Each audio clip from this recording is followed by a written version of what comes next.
कर जोरों विनती करूं, धरूं चरण पर शीश।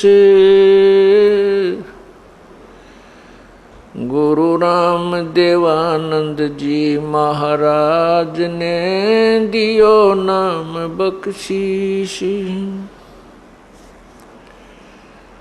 कोटि कोटि सिजदा करूं, कोटि कोटि प्रणाम। चरण कमल में राखियो मैं बांधी जाम गुलाम। अब गुण किए तो बहुत किए, करत न मानी और। बावे बंदा बख्श दियो, बावे गर्दन उतार। अब गुण मेरे बाप जी बख्शो गरीब नवाज। जो मैं पुत कपूत हूँ, बोर पिता को लाज। मैं अपराधी जन्म का, मैं अपराधी जन्म का, नक्सक बरे विकार। तुम दाता दुखी भंजना, मेरी करो संवार।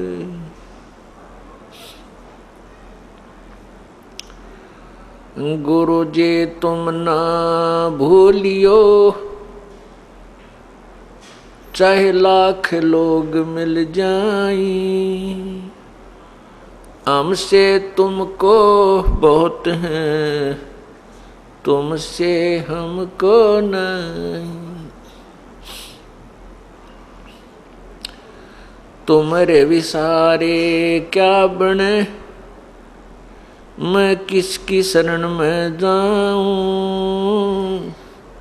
शिव विरंच मुनि नारदा, तिनके हृदय न समाऊं।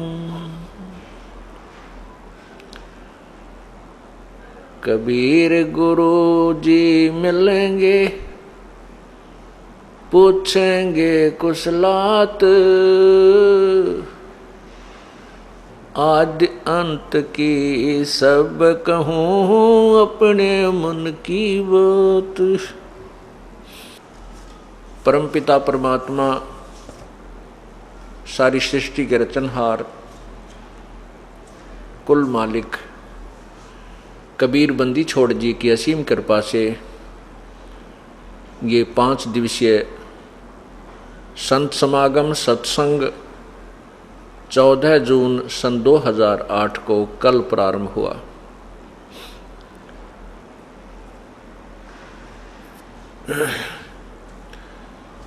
ये ज्येष्ठ मास चल रहा है। ज्येष्ठ सुदी पूर्णमासी को पूर्ण परमात्मा अपने निज धाम रत धाम सतलोक से चल कर आए थे और यहाँ एक शिशु रूप धारण करके लीला की थी। उस उपलक्ष्य में ये समागम हो रहा है। कारण कुछ भी हो, उद्देश्य परमात्मा की महिमा को उसकी पुण्य आत्माओं तक पहुंचाना ही सत्संग का मूल उद्देश्य होता है।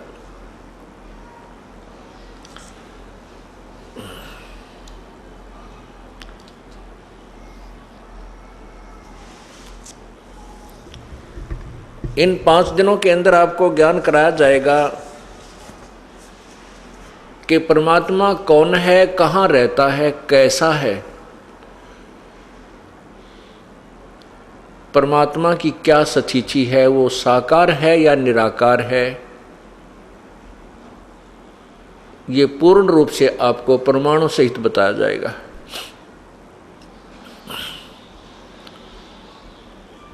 जो पुण्यात्मा इन 5 दिन के सत्संग को सुन लेगा उसको पूर्ण ज्ञान हो जाएगा और सर्व संशय समाप्त हो जाएंगे। परमात्मा के विषय में कोई साकार कहता है, कोई निराकार कहता है। जो साकार कहते हैं वो भी अंत में परमात्मा को निराकार बताकर ही छोड़ देते हैं। जैसे पवित्र हिंदू समाज श्री ब्रह्मा जी, श्री विष्णु जी और श्री शंकर जी, शिव जी को भगवान मानते हैं, परमात्मा मानते हैं, उनको साकार मानते हैं, उनकी मूर्ति हमने बनाई हुई है। फिर भी अंत में कोई पूछता है कि परमात्मा वास्तव में है कैसा, तो कहते हैं परमात्मा तो निराकार है, वो तो कण कण में व्यापक है, उसका कोई स्वरूप नहीं है। तो इससे सिद्ध होता है कि ये थ्योरी कंप्लीट नहीं है, इनकम्प्लीट है, संशय रहित नहीं है, संशय युक्त है।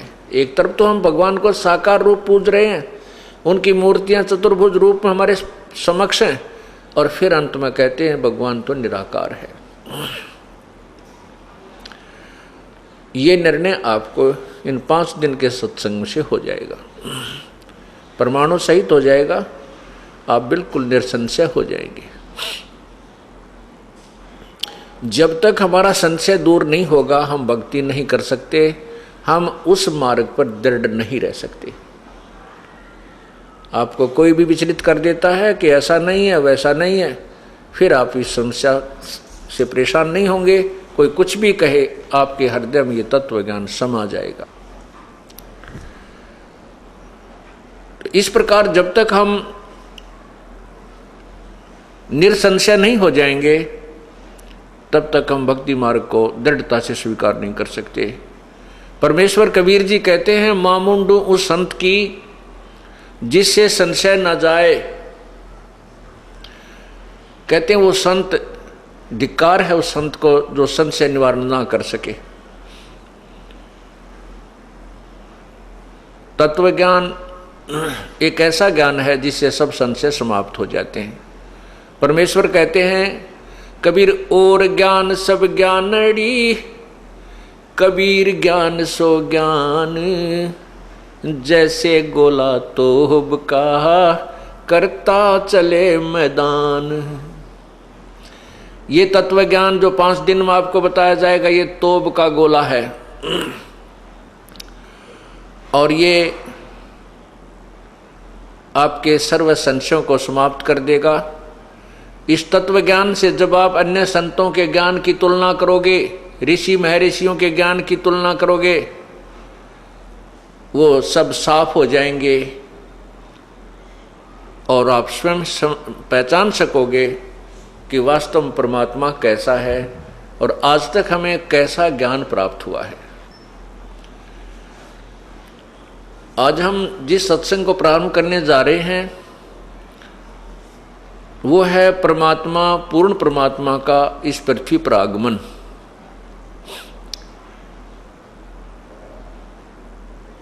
प्रभु कौन है, उसका नाम क्या है, उसका स्वरूप क्या है। परमात्मा साकार है, उसका स्वरूप मनुष्य सदृश है। परमात्मा की जो शक्ति है, परमात्मा की जो पावर है, वो निराकार है। परमात्मा जहां भी रहता है उसकी निराकार शक्ति उन्हीं के शरीर से बाहर आ रही होती है और उन्हीं के आदेश से वह सर्व कंट्रोल करती है, सारे समाज सर्व संसार को व्यवस्थित रखती है। ये तत्व ज्ञान का सिद्धांत जो मैं आपको बता रहा हूं। जैसे सूर्य साकार है, उससे निकल रहा प्रकाश उसी से है। सूर्य प्रकाशमान है, स्वप्रकाशित है, सूर्य साकार है। और उसके अंदर से निकल रहा जो ताप है गर्मी है, उष्णता, वो निराकार है, वो गुप्त काम कर रही है। इसी प्रकार परमात्मा साकार है, परमात्मा का शरीर तेजोमय है, प्रकाशमान है प्रभु। वैसे तो सभी देवों का शरीर भी प्रकाशमान है, सब प्रकाशित है, सभी साकार हैं। निराकार शक्ति कैसे काम, जैसे उनके शरीरों में अंतर है, पावर में अंतर है। जैसे एक 25 वाट का बल्ब होता है, एक 60 वाट का बल्ब होता है, एक 100 वाट का बल्ब होता है, और एक 1000 वाट का, और फिर सूर्य उदय हो जाए, ये सभी प्रकाशमान हैं। ट्यूब बल्ब भी प्रकाशमान है, जो 25 वाट का है वो प्रकाशमान है, 60 वाट का वो भी 100 प्रकाशित है। इसी प्रकार सभी देवों के शरीर प्रकाशमान है। ब्रह्मा जी, श्री ब्रह्मा जी, श्री विष्णु जी, श्री शिव जी का भी शरीर प्रकाशमान है, साकार है, मनुष्य सदृश्य है। इन भगवानों में ये शक्ति होती है कि इनके 4 हाथ हैं, ये चतुर्भुज कहलाते हैं तीनों भगवान, और ये चाहें तो 2 हाथ भी रख सकते हैं। ये इनके पास एक पावर है, जब चाहें ये अपने शक्ति से 4 हाथ भी बना सकते हैं। इनसे ऊपर एक शक्ति है जो इनके पिताजी हैं ब्रह्मा विष्णु महेश के, वो ज्योति निरंजन ब्रह्म है, जिनको क्षर पुरुष भी कहते हैं। वो भी साकार हैं, उनकी 1000 भुजा है, उनका प्रकाश इनके शरीर से 1000 कई गुना ज्यादा है। और शक्ति दुर्गा जो ब्रह्मा विष्णु महेश जी की माता जी हैं, इनका भी प्रकाशमान शरीर है, और ये भी साकार है। इनका स्त्री स्वरूप है, नर आकार है, क्योंकि मानव आकार ही माना जाता है स्त्री या पुरुष का। इनकी दुर्गा की 8 भुजाएं हैं, ये चाहे तो 2 भुजाएं भी रख सकती है, जब चाहे ये 8 भुजाओं को भी फैला सकती है, विस्तार कर सकती है। ये सिद्धि होती है जो इनके पास उपलब्ध है। ब्रह्म जो है ये 21 ब्रह्मांड का भगवान है, 21 ब्रह्मांड का भगवान है। इसका शरीर भी प्रकाशमान है, शव प्रकाशित है। ब्रह्म से ऊपर परब्रह्म जिसको अक्षर पुरुष कहते हैं, वो भी 100 प्रकाशित है, मनुष्य सदृश शरीर है। उसका शरीर का प्रकाश इस ब्रह्म से अधिक है, और वो अक्षर पुरुष 7 शंख ब्रह्मांड का प्रभु है, स्वामी है, भगवान है। परब्रह्म से ऊपर एक पूर्ण ब्रह्म है,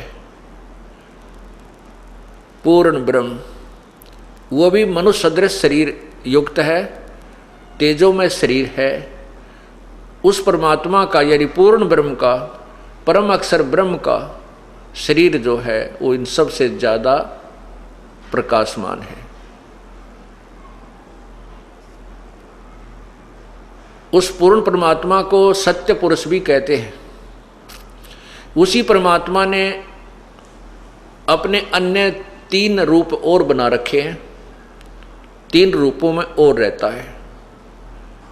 वो परमात्मा असंख्य ब्रह्मांड का मालिक है, जिसके अंतर्गत 7 संख्य ब्रह्मांड परब्रह्म के अर्थात अक्षर पुरुष के, तथा 21 ब्रह्मांड इस ब्रह्म के अर्थात क्षर पुरुष के,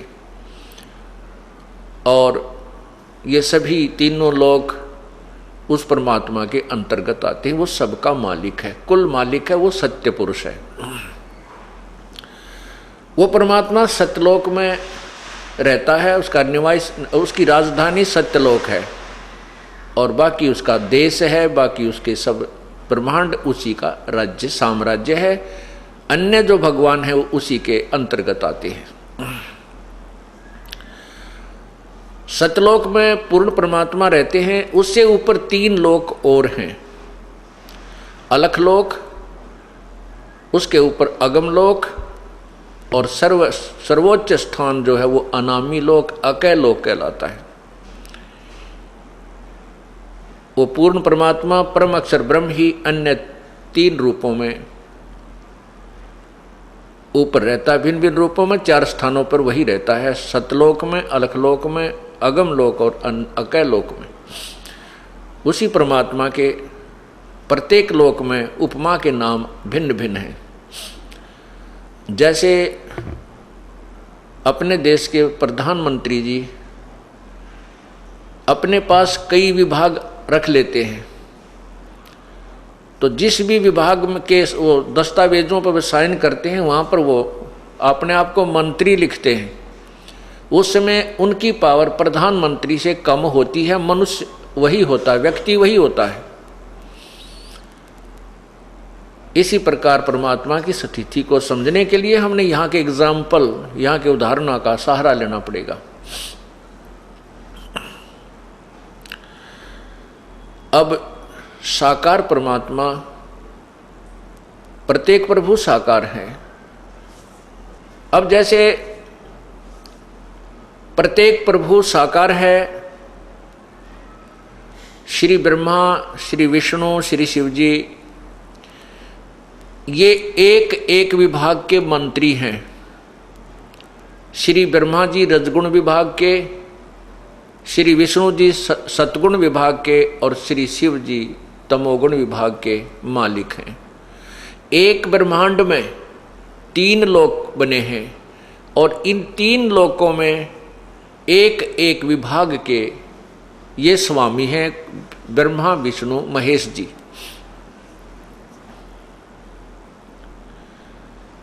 और ऐसे ऐसे असंख्य ब्रह्मांडों का मालिक है पूर्ण परमात्मा, परम अक्षर ब्रह्म। प्रत्येक प्रभु की पावर है, प्रत्येक परमात्मा साकार है और उनकी शक्ति निराकार है। उनकी शक्ति की एक सीमा है, उनकी रेंज की अक्षमता है। उनसे निकल रही जो रेंज है उसकी अपनी अपनी सीमाएं हैं, उससे बाहर काम नहीं करती। जैसे मोबाइल टावर लगा हुआ होता है, उसकी सीमा फिक्स कर दी जाती है। वह उसके अंतर्गत जब मोबाइल फ़ोन आ जाता है तो उस टावर के अंतर्गत वो कार्य करना शुरू कर देता है। उससे दूर उसकी पावर नहीं है, उसकी रेंज नहीं है, तो वहाँ उस टावर की अक्षमता काम नहीं करेगी, वो निष्क्रिय हो जाएगा। इसी प्रकार श्री ब्रह्मा जी, विष्णु जी, शिव जी, ये केवल 3 लोकों में, कौन से लोक? पृथ्वी लोक, ऊपर स्वर्गलोक, जो कॉमन स्वर्ग है, ब्रह्मलोक नहीं, स्वर्गलोक, और नीचे एक पाताल लोक है। इन 3 लोकों में एक एक विभाग के रजगुण ब्रह्मा जी, विष्णु सतगुण विष्णु जी, तमगुण शिव जी, ये एक एक विभाग के भगवान हैं, यानी मालिक हैं, स्वामी हैं। इन तीनों भगवानों की शरीर से एक ऐसी रेंज निकल रही है, ऐसी शक्ति निकल रही है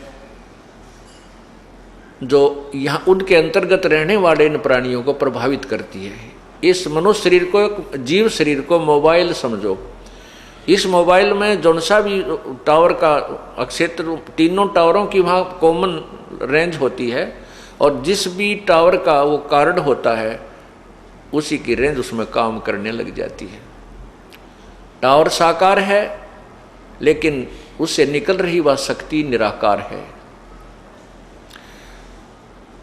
परमात्मा जो है ये चलता फिरता टावर समझो, जो सभी प्राणियों को अपनी रेंज दे रहा है। अब रेंज की क्रिया को समझने के लिए एक एग्जाम्पल है, उदाहरण है। जैसे एक मकान में रसोई बनी होती है, अन्य रूम होते हैं, रूम्स होते हैं, कमरे होते हैं।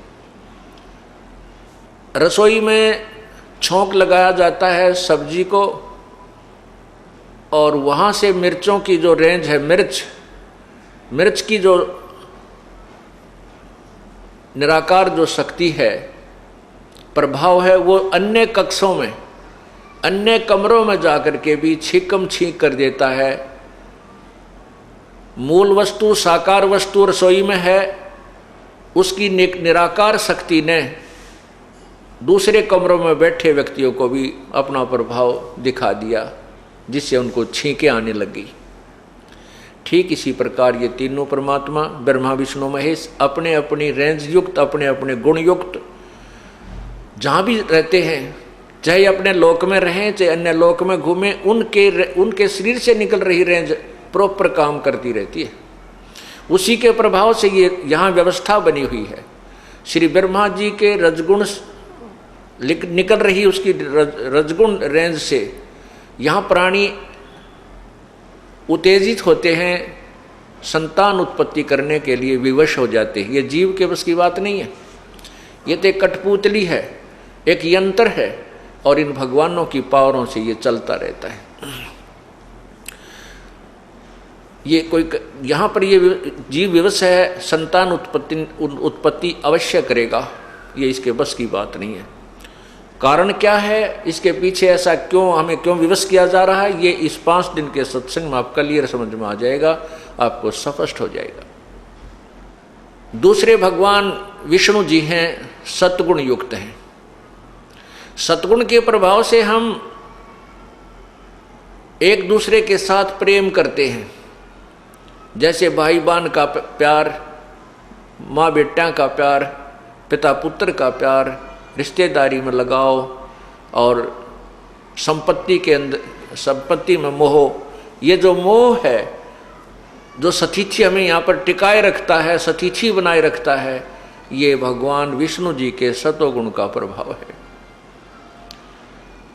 जैसे हम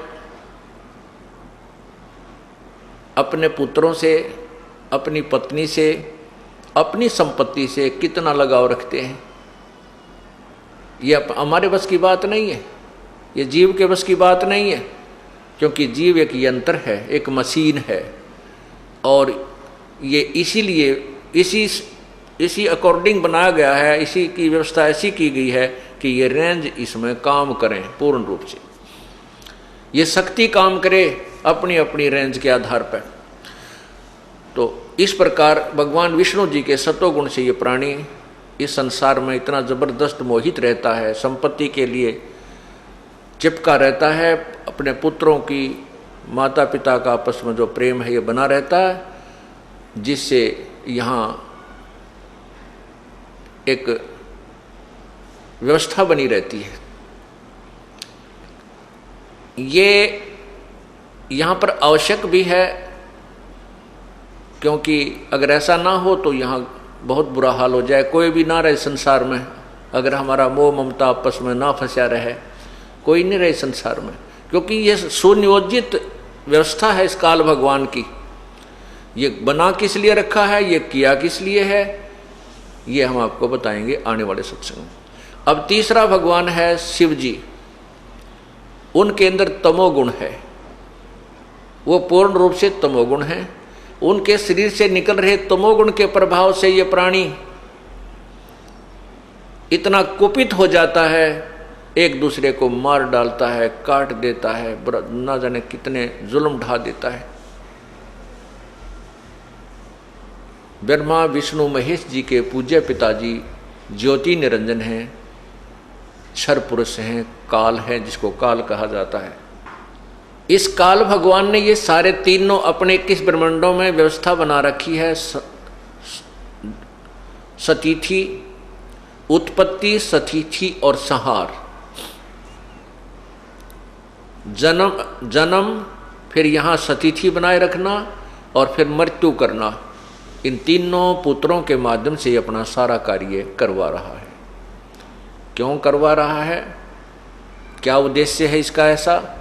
आज हमें मालूम है कि आज हमारे पास संपत्ति है, कार है, कोठी है, संतान है, पुत्र है, पुत्री है, रिश्तेदारी है, बहुत बढ़िया दिल लगा हुआ है, आनंद आ रहा है, और हम चाहते हैं हम सदा यहीं रहें, हम कभी मृत्यु को प्राप्त ना हो। लेकिन हम चाहते भी हैं कि ना मरे, और थोड़ा थोड़ा सा पता भी है कि मरे भी गए। मतलब पता तो है, लेकिन विश्वास ये नहीं होता कि हम अभी मर जाएंगे। हम इस आस पर जीवित रहते हैं कि अभी तो नहीं मरेंगे, अभी तो 100 वर्ष तो जीवन होता ही है। 100 वर्ष तक पहुंचने के उपरांत फिर ये प्राणी सोचता है और भी उम्र बताते हैं मनुष्य तो 150 वर्ष भी जी जाता है। मर तो जाए चाहे कल, मर जाए चाहे अभी एक पल में, लेकिन आस बहुत दूर तक की हम लगाए रहते हैं। तो कहने का भाव ये है कि हम चाहे यहाँ कितने सुखी नजर आ रहे हैं, उस सुख को जिसको हम सुख मानते हैं, वैसे तो ये सुख संत नहीं मानते यहाँ के किसी भी वस्तु में या किसी भी धन को या संतान संपत्ति को हम सुख मान रहे हैं, संत इनको सुख नहीं मानते, क्योंकि ये सुख अस्थायी है। जैसे अभी मृत्यु हो जाए वो सब हमारा यहीं रह गया, ना पुत्र साथ गए ना बेटी साथ गई। इसको तो संतों ने बताया है कि झूठे सुख को सुख है ये मान रहा मनमोद, ये सकल चबीना काल का, कुछ मुख में कुछ गोद। कबीर परमेश्वर जी ने अपने तत्व ज्ञान में ये समझाया है कि इस झूठे सुख को सुख है ये मान रहा मनमोद, ये तो सकल चबीना काल का, ये काल आहार है, इसके कुछ मुख में कुछ गोद। कुछ तो इसके मुख में 1 लाख जा चुके हैं और बाकियों को गोदी में खिला रहा है, हमें अभी तैयार कर रहा है मृत्यु के लिए, कब मारा जाए, कब इनको खाऊं। ये काल 1 लाख प्राणी नित्य खाता है, मानव शरीरधारी प्राणियों को खाता है।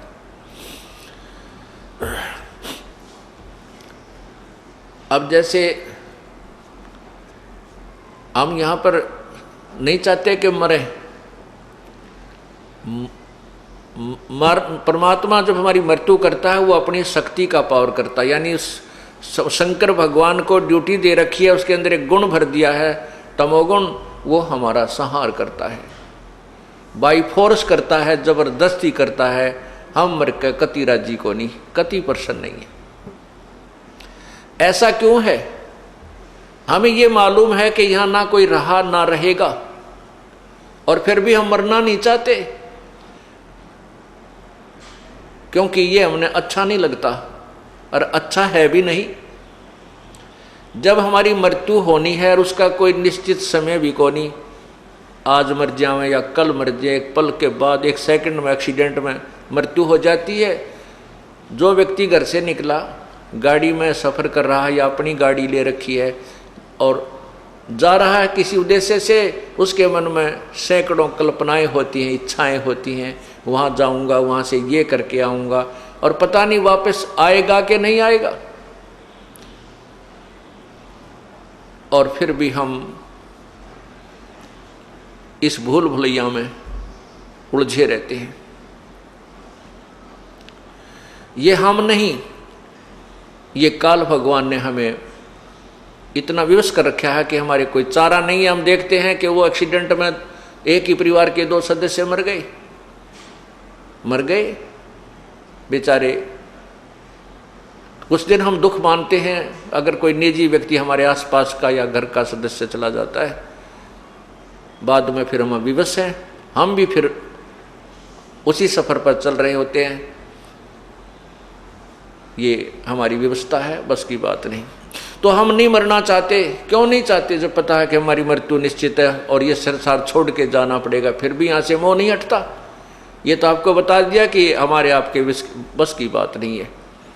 ये तो इन तीनों गुणों का प्रेशर इतना है, ये आपके और हमारे बस की बात नहीं। हाँ, इसको खत्म करने के लिए, इसको निष्क्रिय करने के लिए इनसे सुप्रीम पावर, एक पूर्ण परमात्मा की भक्ति, एक ऐसा ट्रीटमेंट है, उसके करने से फिर इनकी रेंज निष्क्रिय, इनकी जो पावर है ये निष्क्रिय हो जाएगी, इनका प्रभाव समाप्त हो जाएगा। तब हम यहाँ से निकल सकते हैं। उसका एक ट्रीटमेंट है, अर्थात वो एक उपासना है, वो साधना है, वो हमने करनी पड़ेगी, वो श्रद्धा के साथ करनी पड़ेगी। तब हम इनके जो प्रभाव से बच सकेंगे। अब हम क्यों नहीं मरना चाहते? क्योंकि हमें अच्छा नहीं लगता। क्यों? हम सतलोक में रहते थे, हम सत्यलोक में रहते थे, वहां मरते नहीं थे। सदा हम वहां पर अमर शरीर प्राप्त करके रहते थे, हमारे बच्चे थे, परिवार था, ठाठ से रह रहे थे, लेकिन हम अपनी नादानी, अपनी गलती के कारण इस काल के जाल में फंस गए।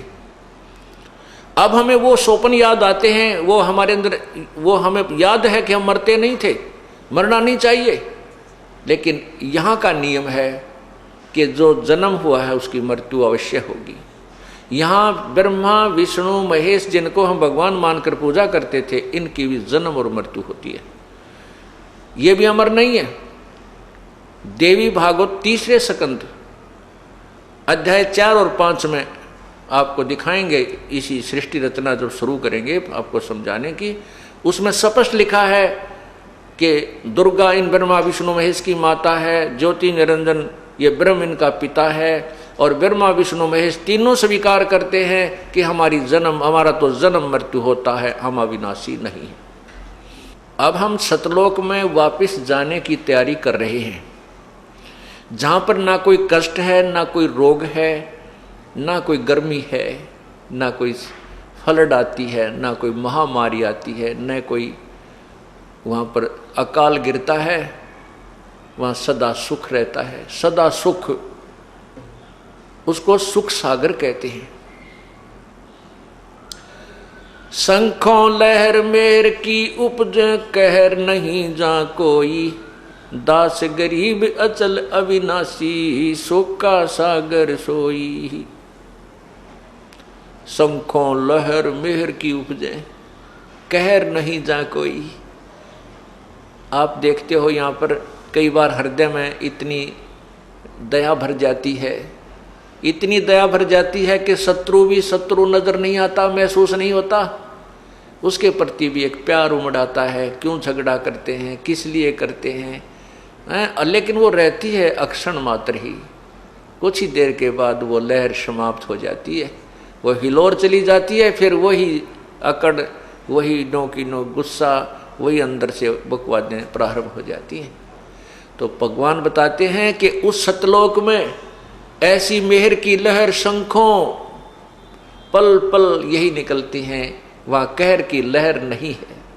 शंखों लहर मेहर की उपज कहर नहीं जा कोई, दास गरीब अचल अविनाशी सुख का सागर सोई। वो सुख सागर है।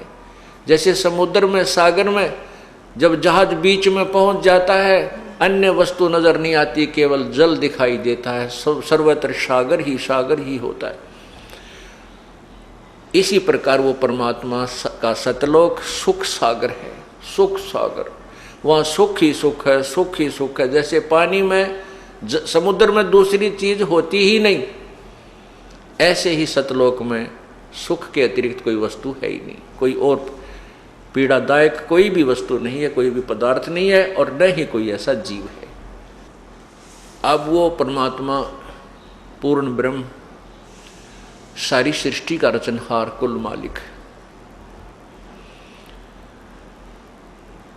अपने लोक से चलकर इस काल ब्रह्म के 21 ब्रह्मांडों में आता है।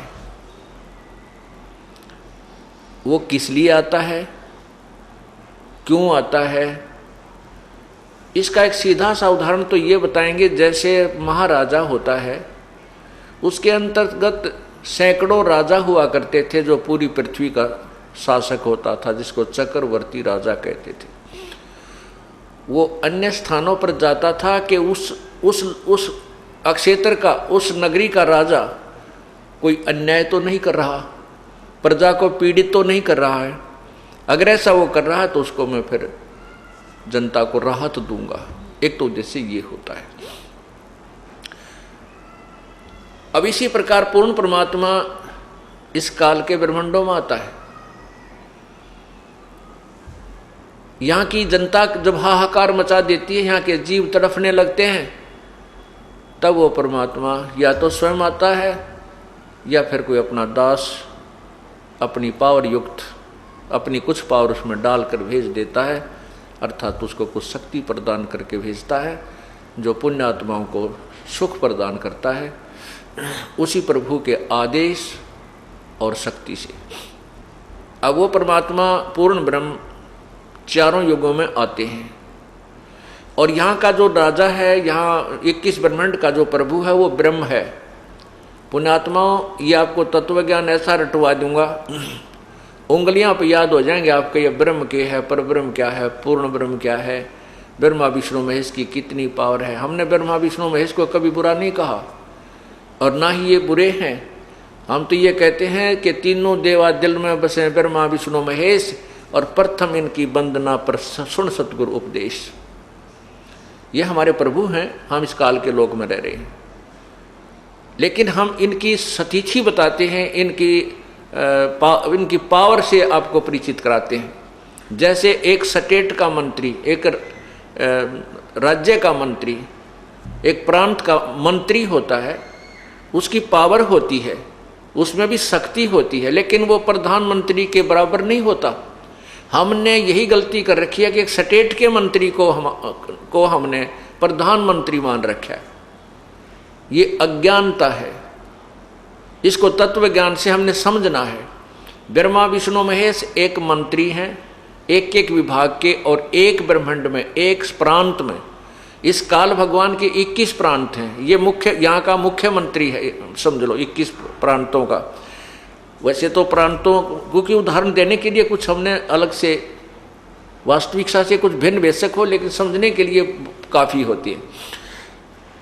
ये निरंजन जो ये काल है, ब्रह्म है, ये एक ब्रह्मांड में स्वयं मुख्यमंत्री का रोल करता है, और इसके तीनों पुत्र एक एक मंत्री का रोल करते हैं। अन्य जो नीचे देवता हैं, कोई कुबेर है, वो खजान इसका वित्त मंत्री है, और वरुण है, ये जल का सिंचाई मंत्री है, ये अन्य मंत्री। लेकिन इनमें भी जो विशेष मंत्री हैं वो 3 ही हैं। इन तीनों के अंतर्गत अन्य काम करते हैं। जैसे वरुण है, ये जल विभाग का, सिंचाई विभाग का चीफ इंजीनियर जान लो। इस तरह की इनकी सतिथि बना रखी। तो ये एक ब्रह्मांड में ब्रह्मा विष्णु महेश केवल 3 लोक बने हैं। एक ब्रह्मांड में 3 लोकों में एक एक विभाग के मंत्री हैं, और इनका पिताजी मुख्यमंत्री एक ब्रह्मांड में, ऐसा जानो।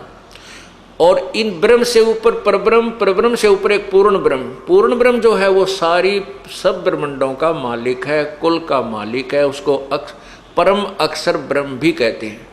पवित्र गीता जी अध्याय 7 श्लोक 29 में गीता ज्ञान दाता प्रभु कह रहा है कि अर्जुन, जिस समय तुझे सभी आध्यात्मिक ज्ञान हो जाएगा और तू मेरे से परिचित हो जाएगा, और तत्ब्रह्म से, उस परमात्मा से तू परिचित हो जाएगा, फिर संसार की कोई ही वस्तु की तू इच्छा नहीं करेगा, कोई डिमांड तेरे मन में नहीं रहेगी। देखो कितना अच्छा ज्ञान है पवित्र गीता जी का, लेकिन आज तक हमारे को समझाने वाले नहीं मिले ठीक से। इसमें कहा है, गीता बोलने वाला भगवान अर्जुन को कह रहा है कि अर्जुन, जब तू पूर्ण रूप से तत्व ज्ञान से या आध्यात्मिक ज्ञान से पूर्ण रूप से परिचित हो जाएगा और फिर मुझे समझेगा और फिर तत्ब्रह्म को जानकर यहाँ की कोई भी वस्तु तू नहीं चाहेगा। 7वें अध्याय के 30 श्लोक हैं। 29वें श्लोक में ये शब्द बोले हैं। जब 8वां अध्याय प्रारंभ होता, अर्जुन ने सबसे पहले यही प्रश्न किया कि हे भगवान, किम तत्ब्रह्म पुरुषोत्तम, वो तत्ब्रह्म कौन है जो आपसे भी ऊपर है, आपसे भी कोई अन्य है, और उसको जानने के बाद आपकी सतिथि का पता होगा। तत्व ज्ञान को जानने के बाद आपको भी मैं समझूंगा, और वो ब्रह्म कौन है, तत्ब्रह्म कौन है, उसके बारे में बताइए।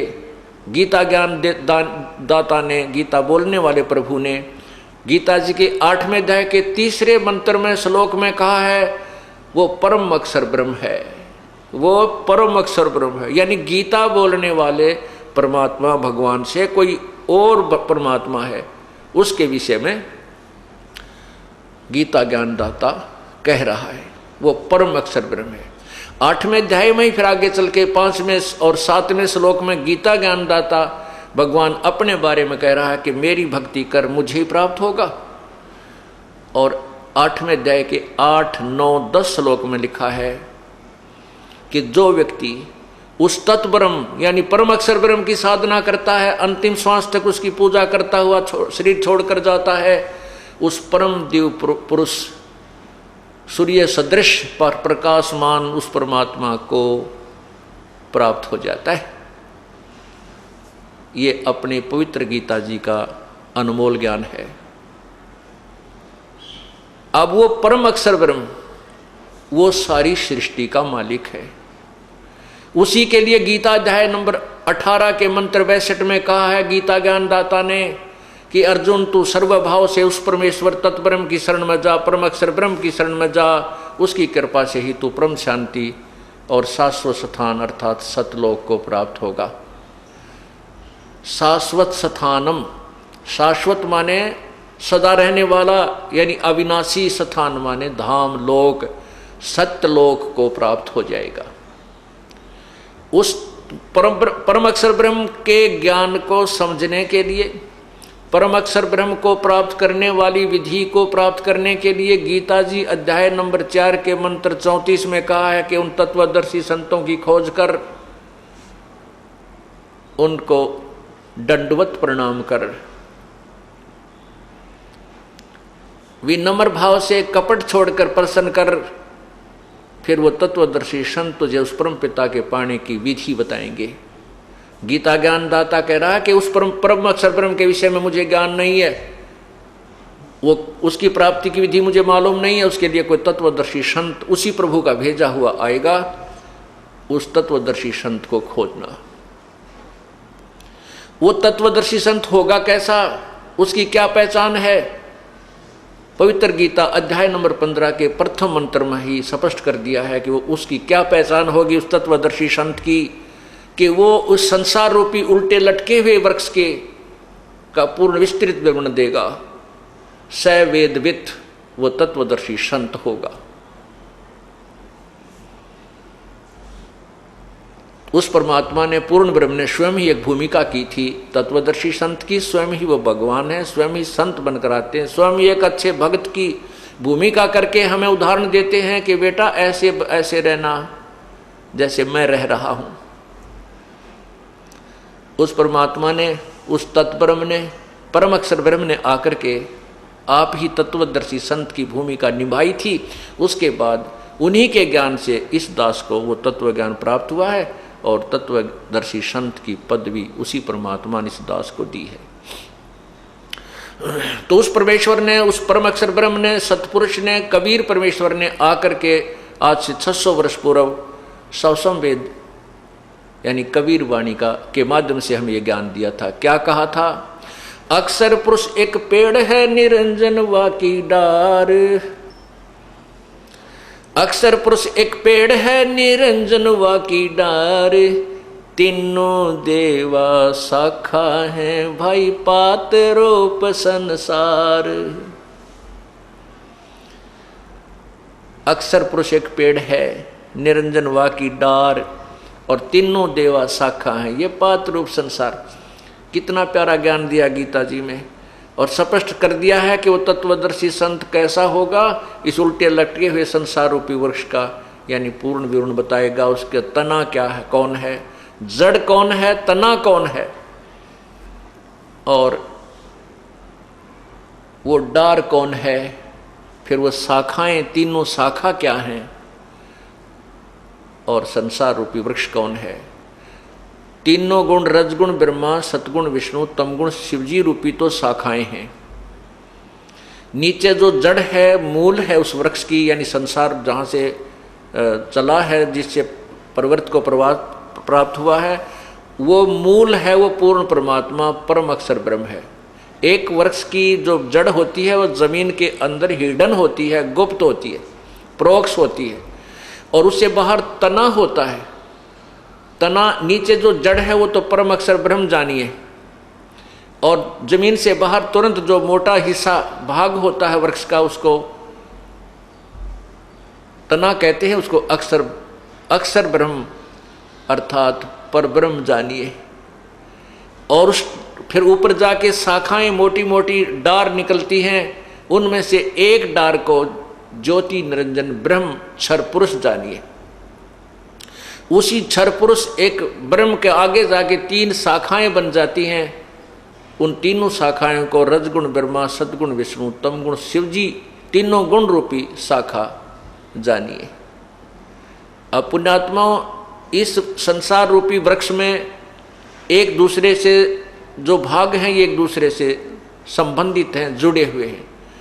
और हम फिर आगे इस ब्रह्मा विष्णु महेश यानी तीनों शाखाओं के आगे जो पत्ते बने हुए हैं, टहनियाँ निकली हैं, उन टहनियों के ऊपर वो पत्ते स्थापित होते हैं, उनको संसार जानिए। हम आज संसार में हैं, आप संसार हैं, आप ब्रह्मा विष्णु महेश रूपी इन तीनों शाखाओं पे आधारित हैं। आपको इन्हीं के माध्यम से आपका किया हुआ कर्म यानी फल मिलता है, आपको आहार प्राप्त होता है। जैसे पूरे पेड़ को आहार प्रारंभ होता है, मूल से शुरू होता है। मूल पूर्ण परमात्मा है, परम अक्षर ब्रह्म है, वही सभी का पालन पोषण करता है इस पूरे वृक्ष, संसार रूपी वृक्ष का। अब जड़ से खुराक चलती है, जड़ से आहार चलता है, तना में आया, तना से फिर उस मोटी डार में गया, यानी पूर्ण परमात्मा से सबका किया हुआ कर्म का फल स्टार्ट हुआ। वो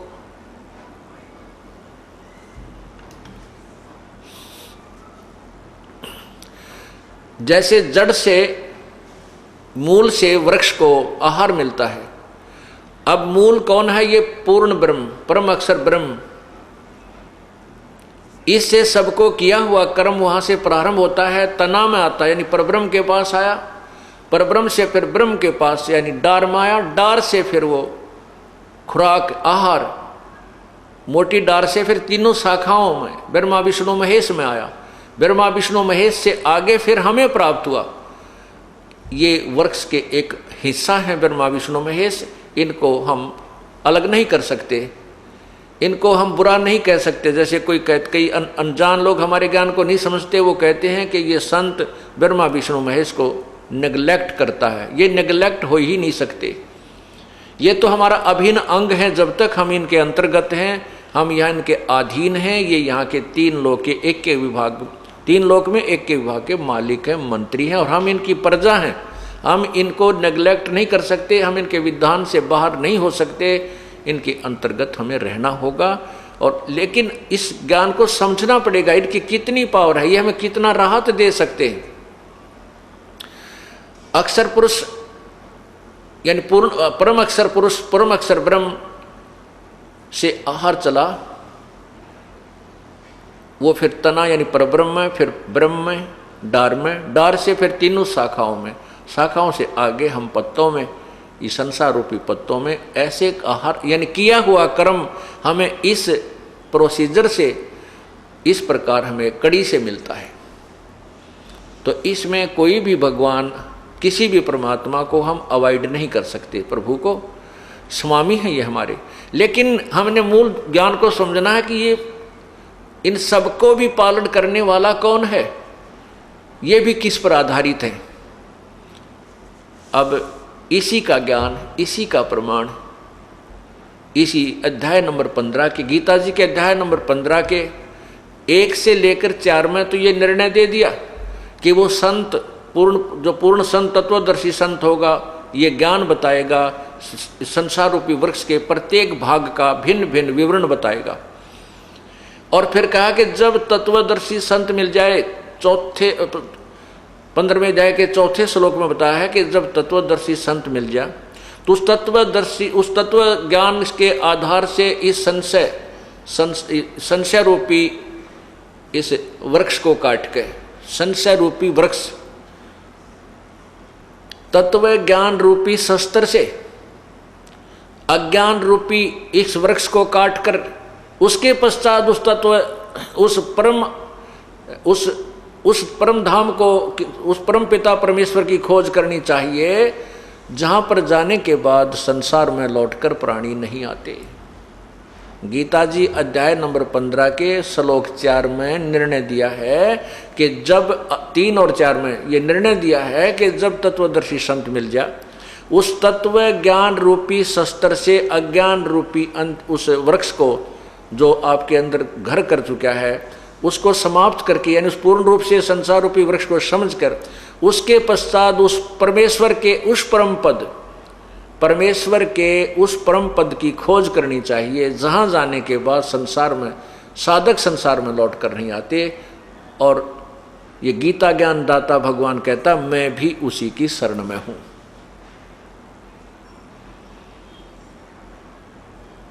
अब गीता ज्ञान दाता परमात्मा चौथे अध्याय के 5वें श्लोक में कहता है कि अर्जुन तेरे और मेरे बहुत जन्म हो चुके हैं, तू नहीं जानता मैं जानता हूं। गीता जी अध्याय नंबर 2 के श्लोक 12 में कहा कि अर्जुन ऐसा नहीं है कि आप, हम और ये सैनिक पहले नहीं थे या आगे फिर जन्म नहीं होगा, या हम वर्तमान में ही हैं। हम पहले भी थे, अब भी हैं, आगे भी आप और हम ये सभी जन्मते मरते रहेंगे। इसे सिद्ध हुआ कि गीता ज्ञान दाता प्रभु अविनाशी नहीं है, ये अविनाशी नहीं है। इसीलिए कह रहा है कि उसके पश्चात उस परम पद परमेश्वर की खोज करनी चाहिए, जहां जाने के बाद फिर संसार में साधक लौट कर नहीं आते, अर्थात उनको पूर्ण मोक्ष हो जाता है, उनका जन्म मृत्यु का झंझट सदा के लिए समाप्त हो जाता है। इसके पश्चात 15वें अध्याय के 16 और 17 गीता जी अध्याय नंबर 15 श्लोक 16 और 17 में इन तीन भगवानों की न्यारी न्यारी स्थिति निर्णायक दे रखी है। एक क्षर पुरुष ब्रह्म को कहते हैं, अक्षर पुरुष पर ब्रह्म को कहते हैं, और परम अक्षर ब्रह्म, परम अक्षर पुरुष इस पूर्ण ब्रह्म को कहते हैं। इन तीनों भगवानों की न्यारी न्यारी स्थिति है। गीता जी अध्याय नंबर 15 श्लोक 16 में कहा है कि इस संसार में दो भगवान हैं, पुरुष माने प्रभु, दो पुरुष, दो भगवान हैं, एक क्षर पुरुष, एक अक्षर पुरुष। और इन दोनों प्रभुओं के लोकों में और इन दोनों प्रभुओं के शरीर नाशवान हैं, आत्मा अविनाशी होती ही है। ये स्वयं भी नाशवान है, इनके अंतर्गत जितने प्राणी इनकी भी जन्म मृत्यु होती है। ये अमर नहीं है, ये अमर नहीं है। लेकिन अक्षर का अर्थ अविनाशी होता है। अब ध्यान से सुनना पुण्यात्माओं, क्योंकि एक तत्व ज्ञान है, इसमें समय समय पर हरेक निर्णय दिया जाता है और आपको पूर्ण रूप से ये समझ में आना चाहिए, तभी आप इस मार्ग को ग्रहण कर सकोगे। यहां अक्षर पुरुष का अर्थ अविनाशी भगवान, अविनाशी प्रभु। लेकिन फिर 15वें अध्याय के 17वें श्लोक में लिखा कि वास्तव में अविनाशी तो इन दोनों से भी न्यारा है, और वही परमात्मा कहलाता है, और वही तीनों लोकों में प्रवेश करके सबका धारण पोषण करता है। वो अविनाशी परमात्मा इस प्रकार कहा जाता है। अब यहां सोचना है कि 15वें अध्याय के 16वें श्लोक में भी यही कहा है कि एक क्षर पुरुष नाशवान भगवान, एक अक्षर पुरुष, क्षर पुरुष ब्रह्म है और अक्षर पुरुष ये परब्रह्म है। तो अक्षर पुरुष का अर्थ अविनाशी भगवान हुआ, अविनाशी प्रभु हुआ। और फिर 17वें श्लोक में कह दिया कि ना अविनाशी तो इन दोनों से भी उत्तम पुरुष तो, यानी वास्तव में सच्चा भगवान तो कोई इनसे भी न्यारा है, और वही वास्तव में अविनाशी है। इससे सिद्ध हुआ कि ये अक्षर पुरुष जिसको कहते हैं ये भी अविनाशी नहीं रहा। इसको समझने के लिए एक एग्जाम्पल कोट किया जाता है, एक उदाहरण दिया जाता है, ध्यानपूर्वक सुनना। तत्व ज्ञान को समझे बिना आप भक्ति पर नहीं लग सकते, और ना ही काल के लोक से आपकी यहाँ से आस्था हट सकती। क्षर पुरुष ब्रह्म है, अक्षर पुरुष ये परब्रह्म है, परम अक्षर ब्रह्म यानी पूर्ण परमात्मा वो पूर्ण ब्रह्म है। इन तीनों भगवानों की स्थिति को समझने के लिए आप ऐसे समझिएगा कि जैसे एक सफेद कप होता है चाय पीने का, चीनी का प्याला जिसे कहते हैं, उसकी स्थिति से आप परिचित हैं कि हाथ से अगर छूट गया, फर्श पे गिर गया तो टुकड़े टुकड़े हो जाएगा, इतना क्षर है, नाशवान, बिल्कुल इसका तो क्लियर पता है कि नाशवान है। दूसरा कप समझिए स्टील का, इस्पात का बना हुआ है, अब वो कप उस सरपुरुष यानी उस मिट्टी के कप की तुलना में हमें बहुत स्थायी नजर आता है, अविनाशी नजर आता है भी, लेकिन वो भी वास्तव में अविनाशी नहीं है, क्योंकि स्टील को भी, लोहे को भी समय आने पर जंग लगेगा और एक दिन वो विनाश को प्राप्त हो जाएगा। लेकिन उसकी तुलना में वो बहुत ज़्यादा समय के बाद नष्ट होगा, इसलिए उसको भी हम पक्का मान लेते हैं कि वो भाई टूटा को नहीं, खत्म नहीं होएगा खत्म, टूट भी जाएगा, अगर व्हीकल के नीचे आ गया टूट भी गया, और अच्छे लठ गण मार दिए उसका चूरा भी हो जाएगा। यानी वो स्थायी होते हुए भी वो जंग लगेगा, स्थायी नजर आते हुए भी उसका विनाश होगा, जंग लगेगा।